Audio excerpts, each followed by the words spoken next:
Hola, buenas. Yo soy Irati, enfermera voluntaria en Naunen Kitchen. Hola, buenas. Yo soy Alberto, somos voluntarios en SID, en la frontera Croacia con Serbia, de la Naunen Kitchen, y os vamos a contar un poco cómo se ha dado la situación esta semana. Primero queremos recordar el desalojo que hubo casi hace 3 semanas. Por eso construimos una nueva... nos intentamos reorganizar para dar las mismas labores a los refugiados. Aún así sigue habiendo una persecución policial que dificulta nuestras labores y también queremos dejar en evidencia los intereses políticos de las instituciones serbias para coger los refugiados y llevarlos a los campos oficiales. Seguimos trabajando. Esta semana nos hemos reunido con el alcalde otra vez más. Estamos intentando encontrar una solución para poder seguir haciendo nuestro trabajo. Nos han ofrecido un par de vías para proceder. Estamos tratando de negociar tanto con ellos como con la gente con la cual trabajamos, a ver cuál es la mejor solución. Y estamos encontrando nuevas vías de trabajo, explorando. Estamos en un nuevo sitio al cual llamamos Suk, está cerca de las vías del tren y parece que es ahí cuando se está empezando a crear un asentamiento de gente que está en el proceso migratorio. Vamos allí, al igual que en el squat, una vez al día y repartimos la cena, entregamos la ropa, recogemos ropa para lavar, suministramos agua y asistencia sanitaria. El clima sigue siendo muy frío. No podemos dormir. Los voluntarios tenemos un techo y hay muchas noches que nos cuesta conciliar el sueño. Y bueno, a raíz de estas malas condiciones medioambientales, la salud de los refugiados está bastante complicada. Como ya hemos dicho, el frío y las condiciones higiénicas como viven afecta mucho a su salud. Tenemos muchos resfriados, infecciones respiratorias, afecciones de la piel, heridas sobreinfectadas y bueno, muchísimas cosas más que estamos intentando tratar, intentando mejorar su salud. Desde aquí volvemos como cada semana a hacer un llamamiento a toda la gente a la cual estamos llegando para que, por favor, si conocen a alguien que nos pueda ofrecer algún tipo de ayuda, tanto material como económica, nos sería de gran ayuda y también nos gustaría que compartáis este podcast con vuestros amigos, familiares, para poder seguir visibilizando esta realidad que vivimos aquí en SID. Nos despedimos, Alberto e Irati, hasta la próxima semana y muchas gracias por vuestra audiencia. Gracias.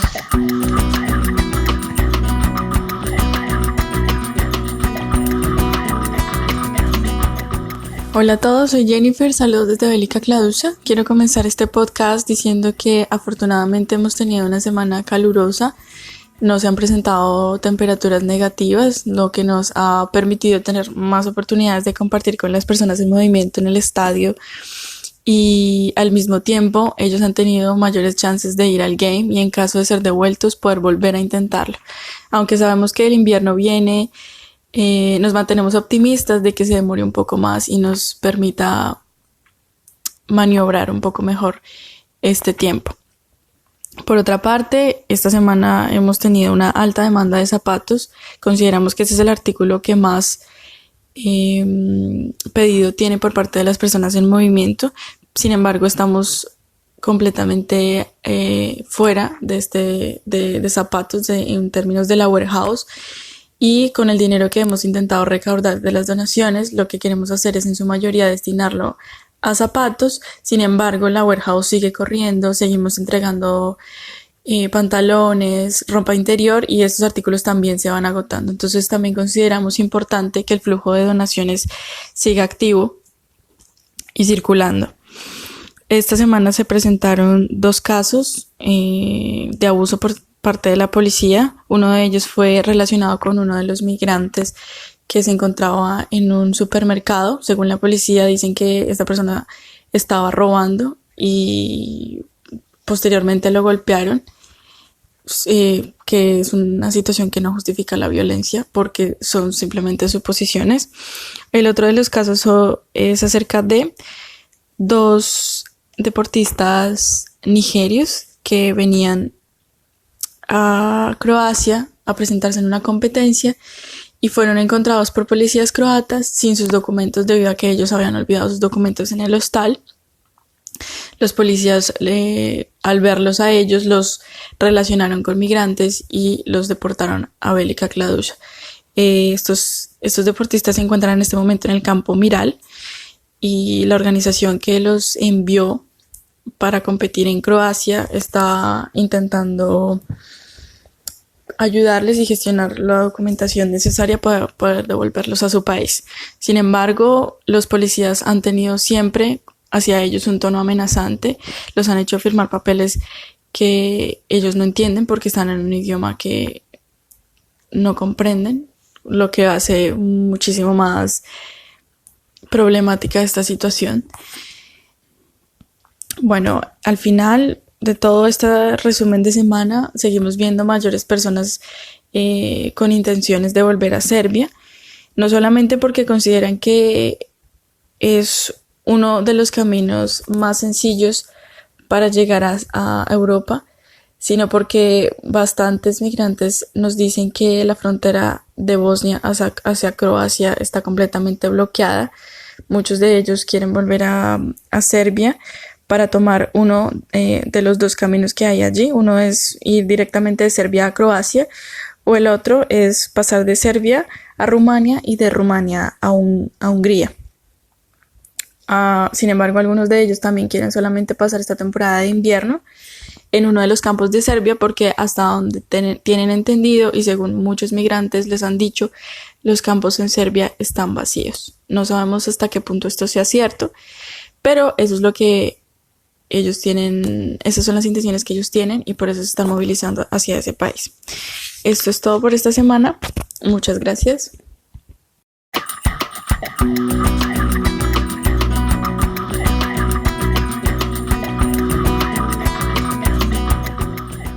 Hola, buenas a todos y todas desde Patras. Esta semana quiero abrir con la enhorabuena que desde la plataforma de Bienvenidos Refugiados La Rioja me quieren hacer transmitir, ya que la recopilación de esta información valiosa que desde terreno el equipo de Smovens se esfuerza en recopilar semanalmente es súper valiosa para las organizaciones que desde el territorio, en este caso español, también están colaborando y ayudando a que la Norein Kitchen siga adelante aquí en terreno.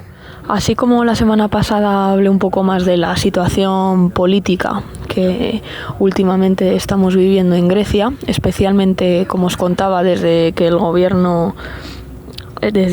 este gobierno tomara posesión en junio, hoy voy a volver un poco a la realidad de las factories.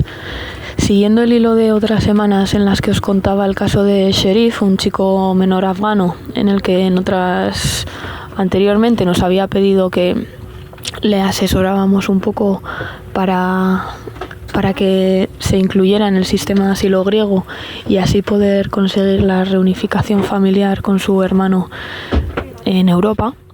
Esta semana Sherif volvió de Atenas y nos ha transmitido su deseo de que finalmente no quiere involucrarse, digamos, en este proceso. Lo que él dice es que quiere ser libre. El tema es que cuando los chicos se incluyen, sobre todo menores, en los procesos, la capacidad de elección, pues digamos que se ve un poco mermada, ¿no? También es verdad, y me gustaría comentar, que la libertad a la que luego se ve expuesto es un poco relativa, pues la situación en las factories, digamos que depende, sobre todo en una de ellas, depende de los grupos organizados que facilitan la llegada a Europa. Se les puede llamar traficantes de personas. Es un tema en el que, sinceramente, las voluntarias de la Nonen Kitchen no nos involucramos ni queremos conseguir demasiada información por los riesgos que puede conllevar y sobre todo también porque los propios chicos no comparten mucho esta otra parte del proceso migratorio. Por supuesto hay diferentes grupos y diferentes niveles, pero lo que nosotras vivimos a día es que las personas que por culpa de unas políticas restrictivas a nivel europeo que no les permiten moverse desde Grecia a cualquier otro país, pues se ven abocadas a poner sus vidas y sus trayectos en manos de estos grupos que trabajan al margen de la ley y que coartan y chantajean en muchas ocasiones a los chicos, porque digamos que los chavales pagan una cantidad por intentar llegar fuera de Grecia. Este dinero solo les llega a los traficantes una vez que llegan, pero claro, hasta que llegan este dinero está depositado en un banco X, digamos, y no pueden contar con él hasta que siguen y se comprometen a llegar, ¿no? Esto hace que muchos de los chicos no tengan opción y ni quieran vivir ni estar en las factories, pero una vez que han tomado ya la decisión o que habían tomado la decisión de contar con estos facilitadores, entre comillas, pues están abocados a sus decisiones y a sus órdenes.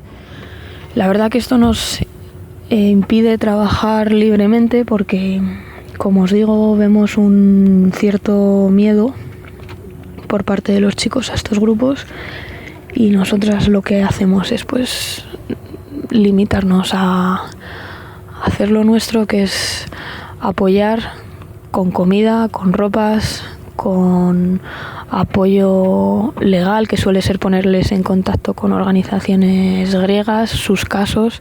Así que seguimos desde Patras haciendo lo nuestro, poniendo nuestro toque kitchen, que es darle alegría, intentar dar lo mejor de nosotras mismas. Y mando un saludo a las compañeras de Velika, Kladusa y Shit, y a todos los que nos estáis escuchando. Muchísimas gracias y un abrazo.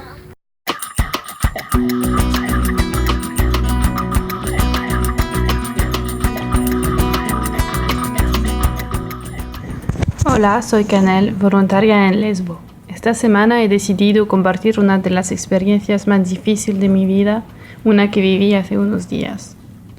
Todo estaba tranquilo, silencioso. Uno solo podía escuchar el sonido de las olas. Empieza a golpearme. Siento náuseas. Estoy a punto de llorar, pero aún no.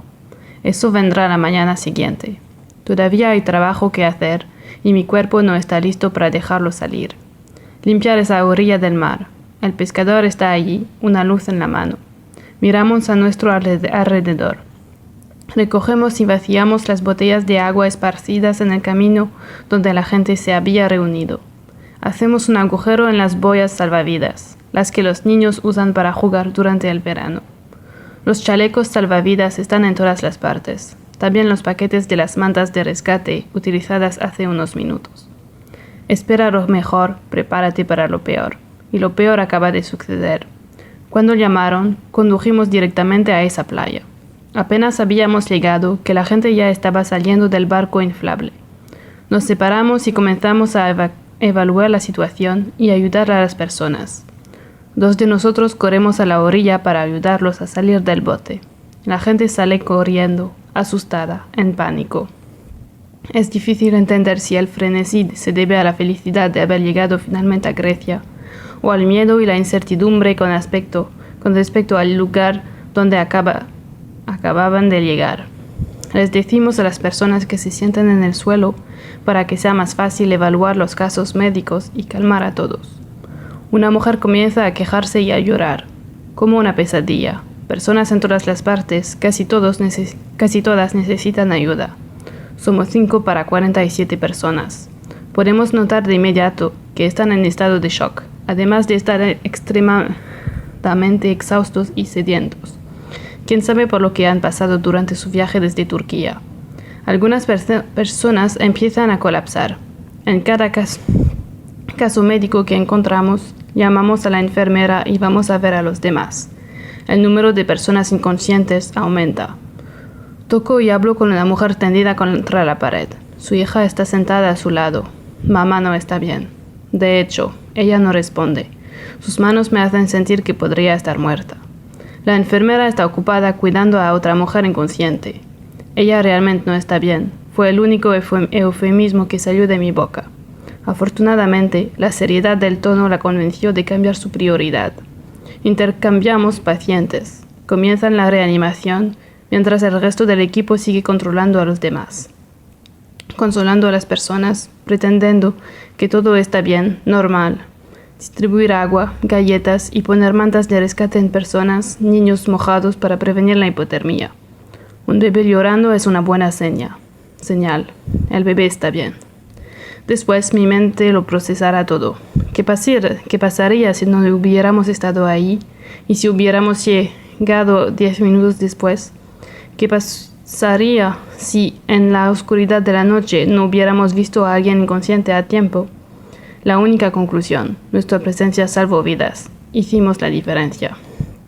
Sí. Ahora están aliviados y felices en el campamento de tránsito, descansando durante unas horas antes del siguiente paso, antes de las condiciones inhumanas del próximo lugar donde tendrán que quedarse, antes de los meses o años esperando que su proceso de asilo pase por toda la burocracia. Pienso en ese niño, en la forma en cómo me miró, aceptando la galleta y preguntándose qué le había pasado. ¿Cómo es que Grecia quiere dejar de considerar el estrés postraumático como una causa de vulnerabilidad? Debería ser obligatorio para todos los responsables de la Unión Europea venir aquí para experimentar la desesperación con sus propios ojos, sentir lo que nunca se puede imaginar leyendo artículos y viendo televisión.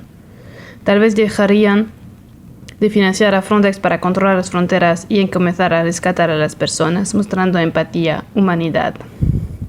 Es extraño cómo todo se volvió tan silencioso tan rápido, como si nada hubiera pasado. La misma isla paradisíaca. Comienza a llover en el puerto. Regreso a mi habitación. Horrible es la primera y última palabra que me viene a la mente. Las imágenes me vienen, esas miradas desesperadas y agotadas, esa niña temblando por el frío, vomitando por el shock. Recuerdo las manos flojas e inertes de esa mujer inconsciente y me pregunto en qué se convertirán sus hijos si no sobreviviera. Llegaron a Europa y nosotros marcamos la diferencia. Allí, en el acantilado donde divisamos el bote, en esa playa y luego en el campamento de tránsito donde podían descansar tranquila y seguramente después del caos. No en las oficinas de la Unión Europea. Todos tenemos un papel que desempeñar en la preservación de nuestra humanidad, así que den un paso. Más que tiempo para llamar a la acción, es hora de actuar y defender la vida.